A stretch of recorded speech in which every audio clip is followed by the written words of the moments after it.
Students, question number 6 से शुरुआत करते हैं। इसमें लिखा है एक नैरो रेक्टेंगुलर प्लॉट है जिसकी विड्थ कम है, नैरो है। इसकी लेंथ और ब्रेड्थ का रेशो दिया है 11:4।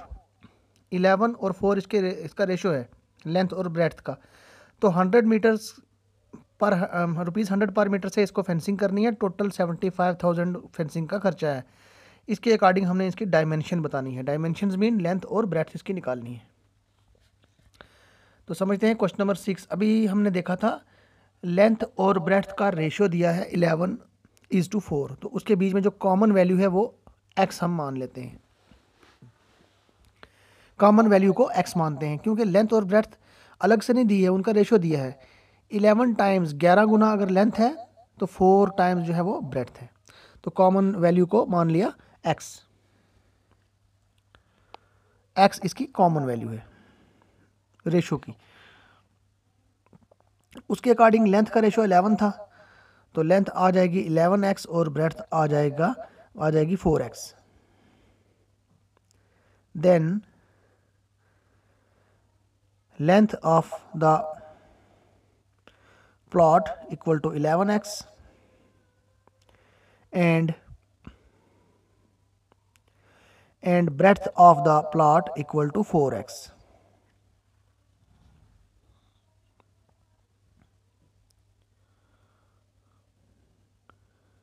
कॉस्ट ऑफ फेंसिंग दी थी ₹100 पर मीटर।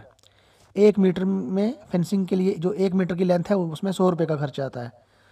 तो टोटल कितना खर्चा आया हुआ है 75,000। Cost of fencing the plot, total cost है वो ₹75,000। अभी देखा था आपने क्वेश्चन में। तो रेट ऑफ फेंसिंग, किस रेट से ये कॉस्ट बनी है? पर मीटर ₹100 का खर्चा है, इसमें रेट दिया है।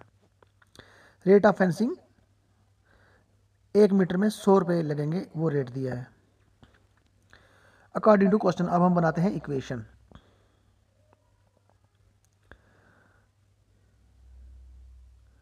फेंसिंग प्लॉट में हुई है, प्लॉट की चारों डायरेक्शंस मतलब उसका पेरीमीटर, उसको रेट से मल्टीप्लाई करके कॉस्ट के इक्वल कर देंगे according to question. Perimeter of the plot, perimeter कहते हैं किसी भी फिगर की बाउंड्री लेंथ को। तो फेंसिंग बाउंड्री पे ही होती है। Perimeter of rectangle multiply by rate, ₹100 जो है वो उसके रेट के अकॉर्डिंग। टोटल कॉस्ट बनी है ₹75,000। तो ये इक्वेशन ऐसे बनेगी, perimeter of rectangle multiply by rate of fencing equal to cost of fencing. Perimeter of rectangle का formula 2 into length plus breadth, 2 into L plus B. Rate ₹100 का और 75,000 टोटल खर्चा, टोटल फेंसिंग की कॉस्ट है। Length का ratio डालेंगे ऊपर 11x और बी ब्रेड्थ का 4x मल्टीप्लाई बाई 100। 100 के दो जीरोस कट जाएंगे तो 750 बच जाएगा। 100 के 2 जीरो और इधर से 2 जीरो कट कर देते हैं। 11 और 4 15, 2 इंटू 15x इक्वल टू 750। 15 का डबल है, 2 इंटू 15 30 हो जाएगा इक्वल टू 750। x की वैल्यू निकालेंगे, ये दूसरी वैल्यू 30 क्रॉस होकर नीचे जाएगा, 30 क्रॉस मल्टीप्लाई करके नीचे जाएगा, डिवाइड हो जाएगा, डिवाइड करके 25। वो जो कॉमन वैल्यू हमें पता नहीं थी वो है 25। 25 को 11 से मल्टीप्लाई करके लेंथ बन जाएगी और 4 से मल्टीप्लाई करके ब्रेड्थ बन जाएगी। हो गई इसकी डायमेंशन। डायमेंशन लिखनी है अब। Length of the plot equal to 11, x की वैल्यू क्या थी 25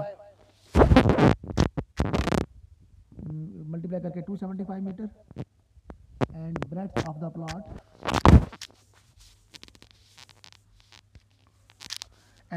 of the plot equal to 4 into 25 which is equal to 100 metre. ये है इसकी डायमेंशन। डायमेंशन होता है लेंथ मल्टीप्लाई बाय ब्रेड्थ। किसी फिगर की डायमेंशन बतानी हो तो डायमेंशन में भी लिख सकते हैं 275 मल्टीप्लाई बाय 100 करके।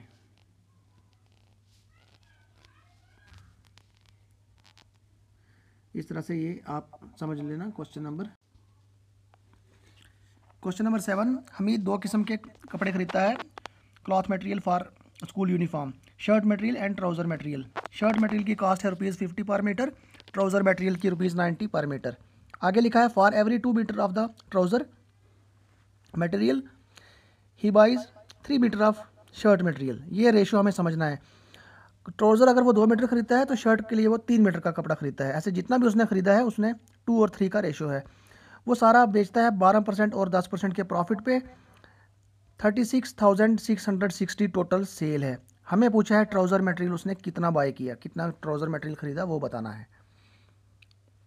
क्वेश्चन नंबर 7, रेशो क्वेश्चन में देखा था, अगर वो ट्राउज़र मटेरियल 2 मीटर खरीदता है तो शर्ट वो 3 मीटर खरीदता है। वो सिर्फ 2 और 3 मीटर नहीं खरीदता, जितना भी वो खरीदता है उसमें अगर ट्राउज़र का डबल रेशो है तो वो शर्ट का ट्रिपल रेशो है। उसके बीच में जो कॉमन वैल्यू है हम x मानते हैं। Let x be the common ratio between trouser material and shirt material. Trouser का रेशो पहले दिया है तो ट्राउज़र का नाम पहले आएगा और शर्ट बाद में।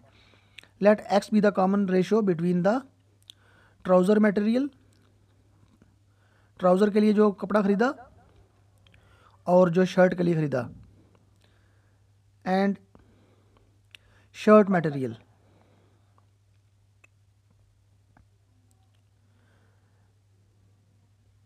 Of the cloth. उसके बीच में जो कॉमन वैल्यू है वो हमें x मान लेते हैं। तो ट्राउज़र का रेशो डबल था और शर्ट का triple. Then cloth for trouser material, trouser के लिए जो कपड़ा है उसका रेशो बनेगा 2x। Cloth for trouser material equal to 2x and cloth for shirt material equal to 3x and cloth for shirt material के लिए कितना कपड़ा लगा है उसका रेशो 3x है। x की कोई भी वैल्यू हो सकती है, इसके अकॉर्डिंग हमें मटेरियल का पता लगेगा। और क्वेश्चन में सिर्फ पूछा है कि ट्राउज़र मटेरियल कितना खरीदा है, शर्ट के लिए नहीं पूछा, सिर्फ ट्राउज़र के लिए खरीदा है। एक फॉर्मूला है सेलिंग प्राइस का, कॉस्ट प्राइस प्लस प्रॉफिट। जब कोई चीज़ बेची जाती है और जिसमें जितने में वो खरीदी और साथ में प्रॉफिट या लॉस, तो वो बना के होता है सेलिंग प्राइस। यहाँ प्रॉफिट ही लिखा है, एक जगह 12% और एक जगह 10%, तो फॉर्मूला यूज़ होगा selling price equal to cost price plus profit.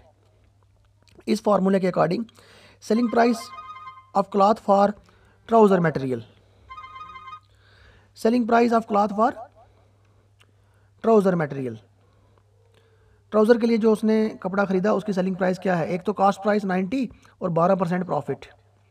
12% of 90 होता है 12/100, 12/100 मल्टीप्लाइड बाई 90। 90 प्लस ये करके मल्टीप्लाई करके डिवाइड करके 10.8 आ गया, मतलब 10 रुपये 80 पैसे। तो टोटल हो गया 100.80, 100 रुपये और 80 पैसे।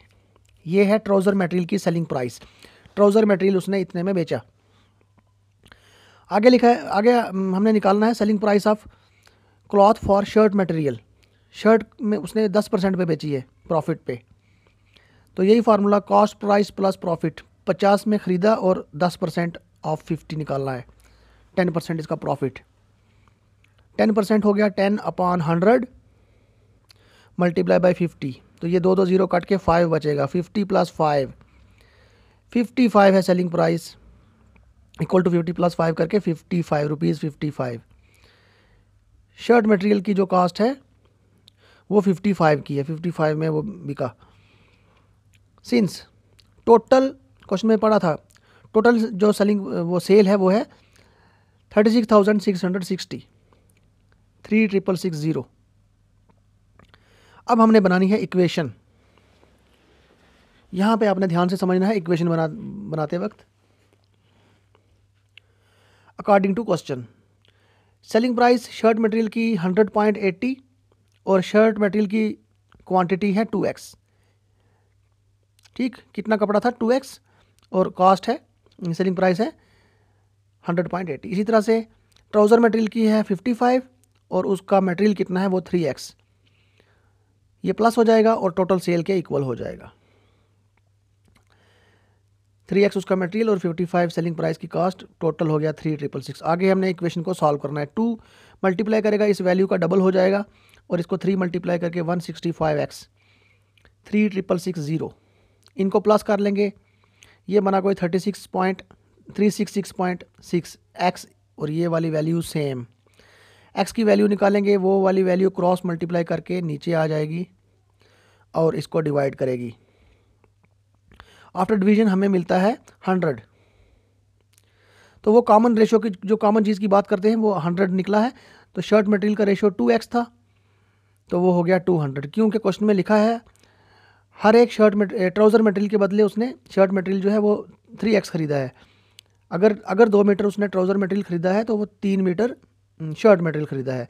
तो हमें ट्राउज़र मटेरियल का पूछा है तो हमने रेशो 2x ही यूज़ करना है। Hence required length of cloth, कितना कपड़ा उसने ख़रीदा ट्राउज़र मटेरियल के लिए। ट्राउज़र मटेरियल के लिए उसने जो क्लॉथ ख़रीदा उसकी लेंथ कितनी है, क्या रेशो था 2x, x निकला 100 मतलब 200 metre. Required length of the cloth for trouser material equal to 200, 2x था 200 मीटर, 200 मीटर उसने ट्राउज़र का कपड़ा ख़रीदा। नेक्स्ट क्वेश्चन, क्वेश्चन नंबर 10 बिल्कुल सिंपल। सोहेल की एज 3 गुना है उसके बेटे से, 10 साल पहले 5 गुना थी, 5 टाइम्स थी, तो find their present ages. Question number 10, let present age को हम x मान लेते हैं। Let x be the present age of the son of Sohail, Sohail के बेटे की एज, प्रेजेंट एज को हम x सपोज कर लेते हैं। मैं थोड़ा क्लियर कर लेता हूँ इसको। हाँ, let x be the age of the son of Sohail, Sohail के बेटे की प्रेजेंट एज को x सपोज कर लिया, क्योंकि अपनी मर्जी से हम कोई और वैल्यू नहीं रख सकते, ये अननोन है तो अननोन नंबर ही रखना है। Then age of Sohail, question में लिखा है सोहेल उससे कितना बड़ा था, 3 टाइम्स, तो 3x आ जाएगा। अब हमें 10 साल पहले की एज निकालनी है, 10 ईयर्स एगो, 10 साल पीछे जाना है। तो इनकी एजेस में से 10 साल माइनस हो जाएंगे। एज ऑफ सोहेल, सोहेल की अब की एज अगर 3x है तो 10 साल पीछे जाएंगे तो वो 10 वैल्यू माइनस हो जाएगी। 10 साल पहले की सोहेल की एज ये वाली बनती है 3x minus 10 years. And age of his son, उसके बेटे की प्रेजेंट एज अगर x रखी है तो 10 साल पहले कितनी थी, x में से 10 माइनस हो जाएंगे, क्योंकि क्वेश्चन में हमें ये कंडीशन दी है आफ्टर 10 ईयर्स एगो सोहेल की जो है एज वो बेटे की एज का 5 टाइम्स थी अकॉर्डिंग टू क्वेश्चन।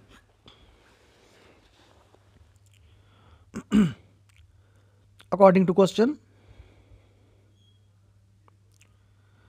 सोहेल की 10 साल के बाद की एज वो है 3x माइनस 10, 10 साल बाद की एज वो है 3x माइनस 10 और 5 times of x minus 10, 3x minus 10 5 अंदर मल्टीप्लाई करेगा माइनस 50, 5x माइनस 3x, 50 इधर आके प्लस का हो जाएगा, 50 माइनस 10 ये होगा 40 और ये बना 2x, तो 2 डिवाइड हो जाएगा, 20 निकल जाएगी इसकी वैल्यू, 20 वैल्यू इसकी निकल जाएगी।